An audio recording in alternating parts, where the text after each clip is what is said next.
Girl, ang haba ng buhok mo. Yung heartthrob ng campus, niyaya ka sa isang date. Honestly, crush ko siya and nagulat talaga ako nung niyaya niya ako kanina. So, pumapayag ka na ba this Saturday? Yes, magpasalamat ka sa akin at ako ang nag-push sa kanya para i-date ka kasi torpe yung tropa kong yon. Just wait for him to confess and happy ending na kayo. Mela? Oh, how's your date with Fred? Nag-enjoy ba kayo? Hindi niya ako sinipot. Hinintay ko siya ng 5 oras pero hindi siya dumating. What? Why? I don't know. Baka hindi niya talaga ako gusto, Mela. Baka naman baduy yung suot mo. I really hate your style. Sinasabi mo ba nakita niya ako noong Saturday pero dahil sa suot ko hindi siya tumuloy? Kung ako rin naman nasa posisyon niya, hindi kita lalapitan at papatulan. Siyempre mahihiya akong kasama ka kasi ang baduy mo. Bakit? You really think na magkakagusto talaga sa'yo si Fred? Girl, wake up. Wala ka sa Wattpad. Why are you doing this to me? Nakakairita ka. Nakikita pa lang kita, nasusuka na ako sa'yo. Magkaibigan tayo, Mela. Huh? Hindi tayo magka-level tanga. Good job, Fred. Napahiya mo ng bongga si Vina. Huh? You ditched her last Saturday, diba? Sobrang ilusyonada niya kasi. She needs to know her place. Wala nangyaring ganun. Huh? Natuloy kami ng Saturday. Sobrang nag-enjoy ako kasama siya. Sobrang komportable ako kasama siya. I'm glad you pushed me na yayain siya. Hindi ko sinabing mag-enjoy ka. I told you na yayain siya at pagkatapos nun, hindi mo siya sisiputin dahil ang goal natin ay mapahiya siya. Pero hindi ako ganung klaseng tao. You are useless. And you are insecure. What? Bakit ba ayaw mo sa kanya, Mela? I hate everything about her. She's baduy. Pangit niya na nga, ang pangit niya pa manamit. Maganda kaya si Vina. Tsaka hindi siya pangit manamit. Wala ka lang taste. Can't believe you. Iba sinabi niya sa'yo? Sorry pero sinadjust ko kasi na sabihin niya sa'yo na hindi ko siya sinipot. Pinagkaisahan niyo ako? Why? Parang malaman niya na may pekes paligid niya. Nga pala, hindi tayo magtropa, Mela. Wala kasi akong kaibigan na may ugaling nakakakilabot. I hate you so much, Vina. And you too, Fred. Ma'am, ayaw po talaga. Decline po talaga. What do you mean my card's been declined? Decline po as in, ganon. Try it again. Buy me Prada. No. Balenciaga. No. Sandali po. Kilala po kita.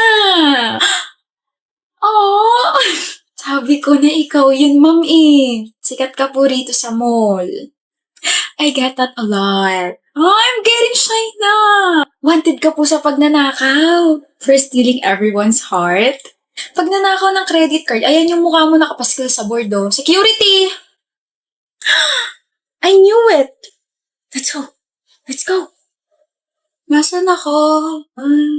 Zani, pasado ka! Pasado ako? Pasado sa next life. Pagsak ako, I have to retake the exam? Ini-eme ka lang yun ni Olivia, pasado ka, Zani. Panira ka, Ali. You know naman, nag-gullible ang ating friends, so stop making fun of her. Wisit ka talaga. Dahil dyan, ilibre mo ako. Bakit kita ililibre, binubuli mo ako? Isusumukot kay Frank. Hindi tatalab sa akin yan. Kaka-Frank mo, baka ikaw pa yung i-Frank ko. Frank mo, mukha mo, Olivia. Gusto ko si Frank. It's a Frank!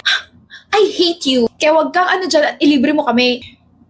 Mommy, I'll be home late. I'll be with my friends later. Tapos tomorrow po, I'll be with Frank. Do you have allowance pa? I can give you more. Hindi na po, Mommy. I have ipon pa. Hindi na namin nakikita si Frank. Pakisabi sa kanya, nagtatampo na kami ng dad mo. Dumalo ka mo siya rito. Ihahatid siya kasusundin niya naman po ako tomorrow. Kaya makikita niyo na po ulit siya. Tuloy alam kung siya po ba talaga yung anak niyo or ako. Frank is a very responsible man and I love talking to him about business. So sinasabi niyo po hindi ako responsable? Shh, sige na, gumala ka na. Ang nga pala, nak. Po, malapit na yung 21st birthday mo and since malapit ka nang gumraduate, we decided to book your flight papuntang Rome. Why would you say this habang paalis na po ako? Pabitin, ganun. Mommy! Bye! I'm going to Rome this year, sa birthday ko. I know. You know? Nasabihan ako nila tito and of course, kasama mo ako. Oh my gosh, ka!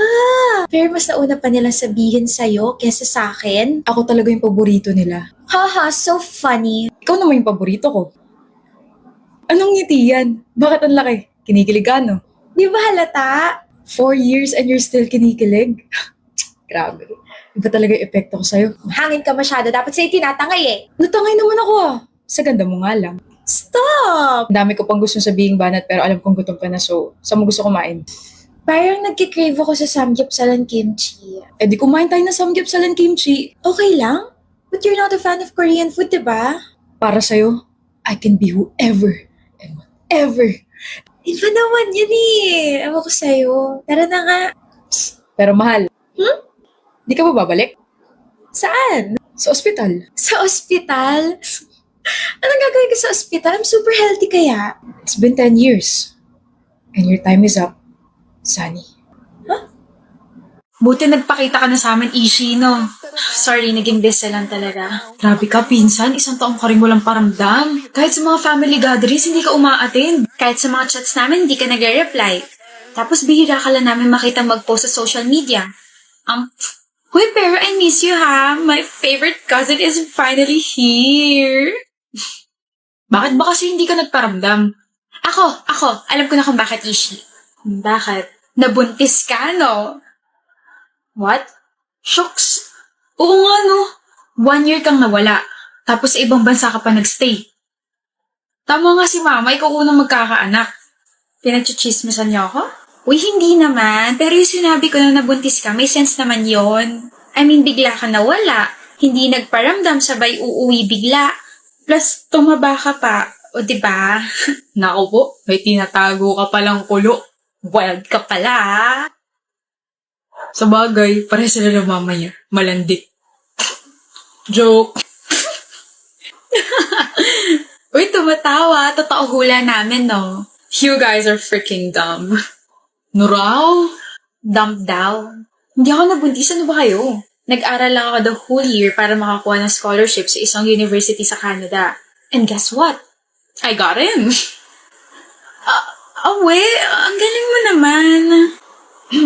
Oh, bakit parang di na kayo makatingin sa akin? Nahihiya kayo, no? Ishi, sorry. Okay lang. Naiintindihan ko naman na medyo tanga kayo. Tanga? Sumusobra ka na. Grabe ka naman. Both of you insulted me first. Di namin yung panani ko na kamag-anak nyo rin. O sasabihin nyo, sumusobra na ako? Lumiliit ba yung utak ninyo? Ishi, ano ba? Tumigil ka na. Shut up, Andy. Muntik ka na rin mademanda dahil sa nasuntok mo, ah. Tsaka maawa ka naman sa mama mo na hina-high blood na dahil sa pagkakating classes mo. Sana hindi ka na lang umuwi. Nga pala. Kamusta pag-aaral mo, Yenny? Suspended ka raw, ah. Ano nga ulit yung ginawa mo? Nahulihan ka ng kodigo habang nag-e-exam. Hayop ka. Talak lang ng talak. Mas mainit talaga kapag walang laman ng lata, no?